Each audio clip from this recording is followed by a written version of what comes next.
Secret Society TV. Fancy Ancy, Fancy's World. We got a guest in here, Nimi Hendrix. What's up? Nimi Hendrix in the building, Secret Society. So what's going on? I'm seeing you doing a lot of videos. Just trying to stay active, man. You know, Secret Society's the movement. I mean, I'm the man behind the cameras. So how did you get the name Nimi Hendrix? Back in the day when I used to rhyme, my name was Nimrod. So, you know, every artist over time they just start calling themselves different stuff.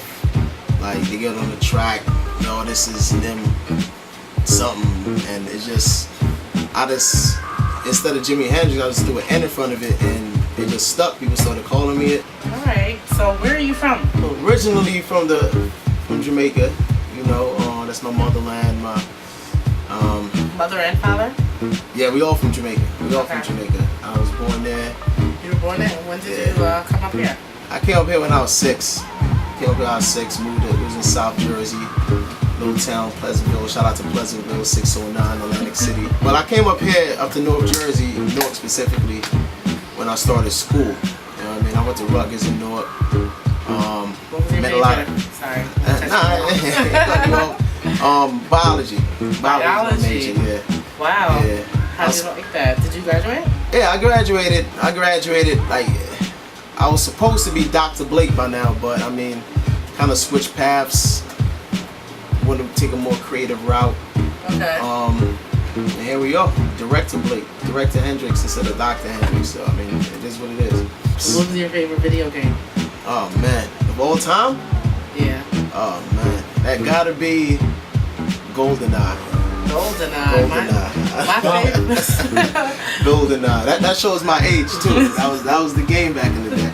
Okay. So what is your ultimate goal? My ultimate goal is to win Best Director in Academy Awards. I mean, it's a big dream. It will happen. It's something that's out there, but I mean, you gotta shoot for the stars. Not to just make money or have my stuff on TV or whatever like that. I want to be looked at, real respected as a dude that not only has the grasp of the technical aspects of the art, but to be real artistic and push the envelope, create new genres of film, and like Hitchcock. Like, you know, you go to a film school, you probably got a whole course on just Hitchcock. I don't even have a whole course on Hendrix or Blake, or that's the type of film that Blake used to make. You feel me? How did you get into filming? Oh man, this man to my left. That's my brother Keneal. He's the one that initially inspired me, because I was rapping at the time. He was in film school doing this thing. I used to come on the set, watching him like, oh, that's how you do that. That's how you do that. So a lot of times people wonder how I got a hang of filming so fast, because I honestly just been doing it for less than a year. But if you look at my work, it looks like I've been doing it for a long time, and that's because I used to get tips from him being on the set. You know what I mean? So that's pretty much how I got started. What's your name? Yes, it's really Ken I.L. Yeah, you don't know. Yeah, I mean, I went to film school in New York. What's film school? New York Film Academy? Yeah, Film Academy. And eventually it sparked something even bigger, you know? Yeah. And I'm really proud of the work that he has done in a short span of time, because you see. Got some beats blasting. I feel this one. Maybe we want to take it back to 03. 03? You want to take it back now? Nah, not yet. How would you describe your work for someone who has never ever seen your videos? Cinematic. I know you just want to stand in the corner, but I'm gonna turn it into a little bit of movie. My next question was, what is your creative process? Well, it depends on who I'm working with. If I'm working with my team, they give me full artistic control. That's why shout out to Tag, G Photo, Bless McFly, Brazy behind my cameras, White Boy, Secret Society. But if I'm working with them, I love working with them because they give me full control of the whole process. Like, I know what they want to look like on camera, I know what stuff they like to do and whatnot. So I just sit down, I write the treatment, bang out the video. If I'm working with another artist, I have them send me the track, I have them feed me some real simple ideas, and I take it from there. I write together the treatment. I'm real meticulous. Like, I don't just pick up the camera and start, alright, you stand there, let me just start filming. I plan my shots, I draw up diagrams. You said you're interested in doing films and shows. Yeah. Okay, now what do you think about Tyler Perry? And do you think think his films and his shows depict African Americans in a negative limelight? Very good question. The reason why that's a difficult question is because I actually don't watch his films. Now, Paul Mooney thinks that he is a sellout, and he's basically, you know, giving, quote unquote, what Paul Mooney said, white people exactly what they want to see black people do in film. Okay, I'm not gonna comment on him specifically because, as I said, I haven't seen that much of his work. But at the same time, there is a lot of directors, a lot of black artists that they have no regard in what the impression is going to be gotten from their people. Now, do you think what Spike Lee feels as though, you know, the same way that Paul Mooney feels, but apparently a lot of people are saying that it's jealousy. Do you think that Spike Lee is jealous? There's no way in hell that Spike Lee could be jealous of Tyler Perry. I mean, Spike Lee, I mean, say what you want about Spike, but he's one of the premier filmmakers in our history. Like, he might have a lot of political stances that you might disagree with, but he keeps it real. How do you deal with negative comments, and how would you feel as, you know, someone coming at you? Like, I love it. Okay, you love it because it'll perfect your craft. It's gonna make me improve. Okay. Every comment that you make about me is only gonna make me stronger. Now, as far as hate, how do you respond to hate, and how love it even more. Love your enemies. I love my enemies because it makes me feel better about myself. Like, if they're paying me attention, and if you're paying me attention, that means that I'm definitely doing something right. All right. So, your favorite movies of all time? Fast 5. I'm joking. I'm probably the only person that's never seen a Fast and Furious movie. Like Saving Private Ryan, I like Requiem for a Dream. I love Black Swan, movie named Memento, Schindler's List, Platoon, Forrest Gump. Great movie. Like, I saw that last movie because I was sick, and people on my timeline said, I'm going to see that Tyler Perry movie. It's so good. It's so funny.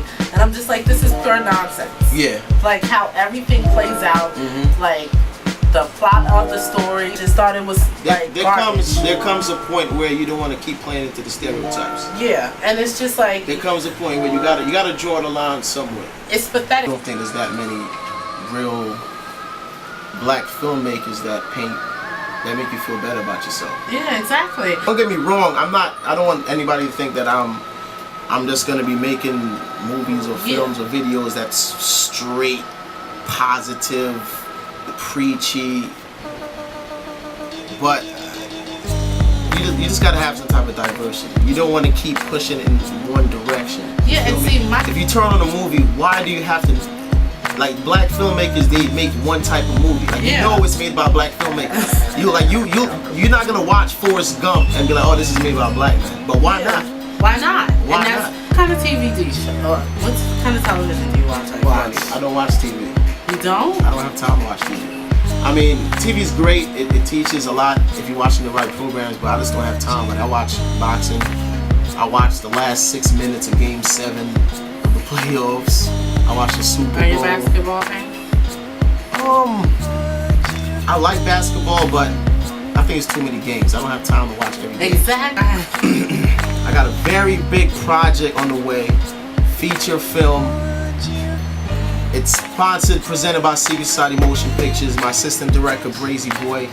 Just gonna give y'all too much information, but follow me on Twitter at Nimi Hendrix 1M. It's coming. It's gonna take the game by storm.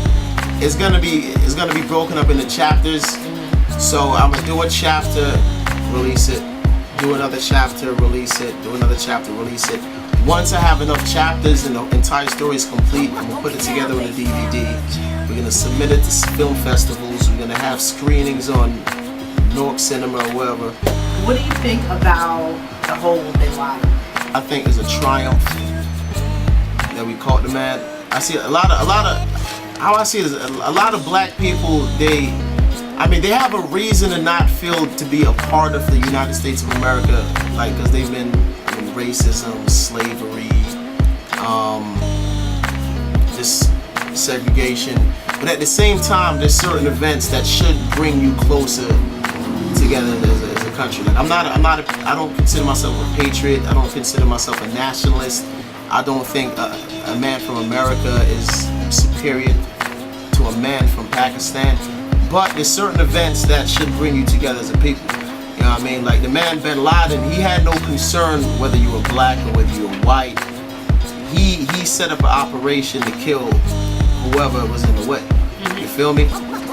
And even though I don't agree with the what we have done as a country to antagonize Bin Laden, like I don't believe we should be messing around with in the Middle East. I definitely get the point, but at the same time, two wrongs that make it right.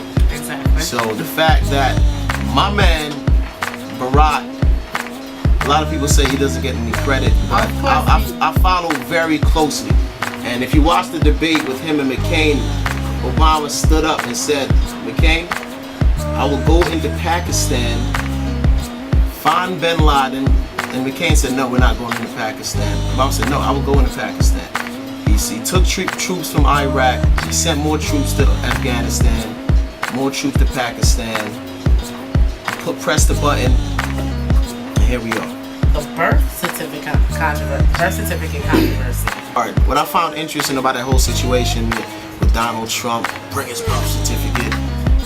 The man that Obama ran against last election, John McCain, he was born in Panama.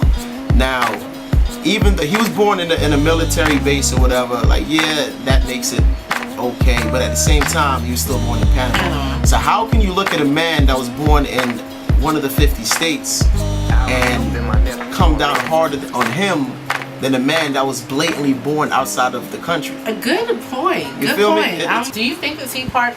Because apparently I hear that the Tea Party is probably like a new KKK. Nah, KKK, they're more blatant. Like you won't go to a Tea Party member and be like, dude, you do not like black people. They're not gonna admit that they don't like black people. Yeah. KKK, they will admit that they hate you just because you're black.